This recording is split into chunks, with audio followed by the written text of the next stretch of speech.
क्या आनंद जी गजब सवाल करते हैं। कद हमारा डायरेक्ट लिंक है। कहा जी मोदी जी हमारे मौसा लगते हैं। ऐसा बोल रहे हैं कि जैसे हमारा डायरेक्ट लिंक है। अखिलेश जी से तो आप सरकार काम ही तो नहीं कर रही है। सरकार अगर काम करती तो इतनी समस्या क्यों होती। ये बताइए, आप अगर पैसा आप नौकरी करते हैं जी, आप ड्यूटी करते हैं जी तो घर पे पैसा तो आता है ना।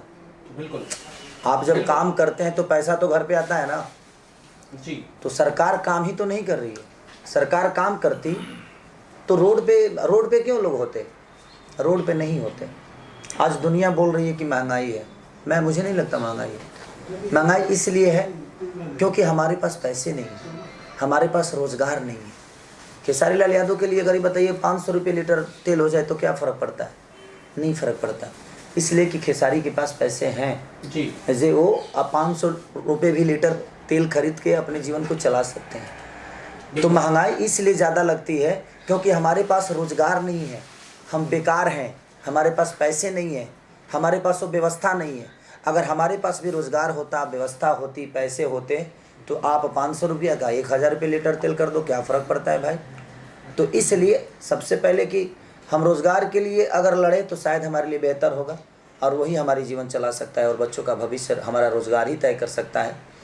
महंगाई तो 2 रुपये 4 रुपये 5 रुपये तो हमेशा बढ़ती रहती है और महंगाई ऑफिशियली बढ़ी है, इसलिए बढ़ी है कि हमारे पास काम नहीं है, हमारे पास पैसे नहीं, हमारे पास रोज़गार नहीं है, तो महंगाई तो ज़्यादा लगेगा ही लगेगा। ठीक है, आपने ये बात सही कही कि भाई महंगाई जो है वो गरीब लोगों को ज्यादा महसूस हो रही है। लेकिन आपका तो खेसारी लाल जी का बहुत बड़ा नाम है, सारी सरकारों के पास डायरेक्ट एक्सेस है, किसी भी मुख्यमंत्री से खेसारी लाल मिल सकते हैं, किस प्रधानमंत्री से चाहे तो मिल सकते हैं। कभी उन्होंने विरोध करने की कोशिश की, बताने की कोशिश की भैया देश में जनता मर रही है, कुछ कीजिए, किसान मर रहे हैं, कुछ कीजिए। खेसारी ने अपनी तरफ से पहल क्यों नहीं की? क्या आनंद जी गजब सवाल करते हैं। कद हमारा डायरेक्ट लिंक है। कहा जी मोदी जी हमारे मौसा लगते हैं। ऐसा बोल रहे हैं कि जैसे हमारा डायरेक्ट लिंक है। अखिलेश जी से तो आप पिछले दिनों मिले ही थे, कम से कम वो भी मुख्यमंत्री रह चुके हैं। अरे बताइए, तू रह चुके हैं जो है उनसे कहाँ मिले हम। बात वहाँ नहीं है अखिलेश जी, आनंद जी, बात यहाँ है कि हमारे मिलने से क्या समस्या, जो जमीन पे रह रहा है वो बेहतर जानता है कि मैं बॉम्बे रह के बेहतर जानता हूँ। जमीन वाला बेहतर जानता है। तो क्या नीतीश चाचा जमीन पे नहीं है, वो फ्लाइटे में खाना खाते हैं, वो जमीन पे नहीं घूमते। हमारे योगी जी नहीं रहते हैं, अखिलेश जी नहीं रहते हैं। कौन नेता बताइए जमीन पे नहीं रहता है। वोट मांगने के लिए तो जाना ही पड़ता है जमीन पे। तो समस्या लोगों को तो देख ही रहे हैं लोग। मैं बॉम्बे में रहता हूँ तो मैं कभी कभी जमीन पे जाता हूँ, लेकिन मैं जाता हूँ तो समस्या देखने तो जाता नहीं, मैं अपना काम देखने जाता हूँ, मैं अपना काम करने जाता हूँ। लेकिन देखिए, हर आदमी के लिए एक जगह बनाई गई है। हमारे नेताओं को इसीलिए चुना जाता है ताकि हमारे समस्या को देखें। उनको दिखाई नहीं दे रहा है, हमें इंटरटेन के लिए चुना गया है। मैं इंटरटेन के साथ साथ मैं कोशिश करता हूं कि मैं लोगों का उपकार भी करूं, लोगों का मदद भी करूं। मैं अपने विधा से हटकर एक इंसानियत का धर्म निभाता हूं। मैं हर एक आदमी का मदद करने की कोशिश करता हूं जितनी मेरी क्षमता है जी। लेकिन अगर किसी के लिए, अभी बताइए, आपको पत्रकार के लिए रखा गया है, सवाल पूछने के लिए रखा गया है और आप ही इनसे कहेंगे कि सर वो सवाल कैसे पूछा जाएगा, तो दिक्कत है ना ये। बिल्कुल। क्योंकि आपका काम है, आप बखूबी उसको जानते हैं। लोगों की समस्या के लिए ही आपको चुना गया है, अपने राज्य की समस्या के लिए ही आपको चुना गया है। आप अपने बेटे को अमेरिका, अगर आप नेता बन जाते हैं तो आप अपने बेटे को अमेरिका पढ़ाते हैं जी, हॉस्टल में डाल देते हैं। तो आपको नहीं लगता है कि सबके बेटे अमेरिका पढ़ने चाहिए? आपके अपने बेटे का भविष्य है और दूसरे के बेटे का भविष्य नहीं है। तो इसलिए हर समस्या से उलझने जूझने के लिए, निकलने के लिए हम लोगों ने लिट्टी चोखा का एक निर्माण किया कि नहीं, कोविड के टाइम पे ही ना जी, कोविड से पहले, कोविड से पहला जो पहला जो आया था कोविड, उससे पहले हम लोगों ने समस्या शुरू हो गई थी किसानों की। जी। तो हम लोगों ने उसी में बैठकर किसानों की समस्या को आगे करने की कोशिश की। अब सरकार इसको कितना, और लोग, मुझे लगता है कि इसी समस्या को लेकर अगर लोग जागरूक हों और इस सिनेमा को बड़े स्तर पे लेके जाएं तो देखिए वो तो हमारी जनता के ऊपर है।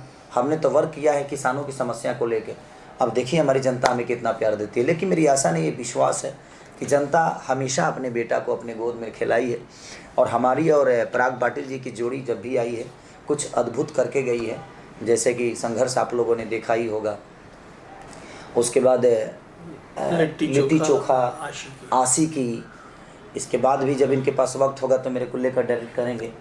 अभी तो ये बहुत बिजी हैं जी तो ये महाराज जी हाँ। कब वक्त होगा फिर से बताइए, अब आप कैमरे के अब इनका सामने डेट सारा वक्त मेरा इन्हीं का है।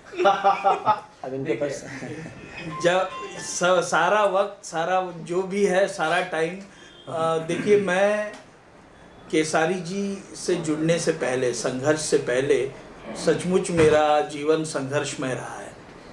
केसारी जी ने साथ दिया, केसारी जी ने हाथ दिया, और संघर्ष के बाद जीवनी एज एन डायरेक्टर मेरी बदली, वो ड्यू टू केसारी जी। एक बात बताएं, मैं समझ सकता हूँ कि ठीक है उस वक्त आपकी चीज़ें लोगों तक नहीं पहुँची, हो सकता है जो कोई बड़े लेवल की हस्ती आपके साथ नहीं जुड़ा था, लेकिन मैं बड़े लेवल का तभी बनता हूँ जब आप जैसे लोग हमारे पीछे काम करते हैं। आप हमें बड़ा करने के लिए क्या नहीं करते हैं, भैया ये पहनिए, भैया ऐसे चलना है, भैया ये करना है, भैया ऐसे करना है। तो देखिए गार्जियनशिप जो होता है, तो ये गार्जियन का बखूबी आप किरदार जानते हैं कि ये गार्जियन का रोल क्या होता है, और आप गार्जियन का रोल अदा करते हैं तभी मैं एक अच्छा पुत्र बन के निकलता हूँ इस दुनिया में। देखिए गार्जियनशिप में जो भी इंसान काम करेगा, मुझे लगता है जो दुनिया का सबसे अच्छा पुत्र साबित होगा, और मैं एक बेटे की तरह ही काम करने की कोशिश करता हूँ हर डायरेक्टर के सामने।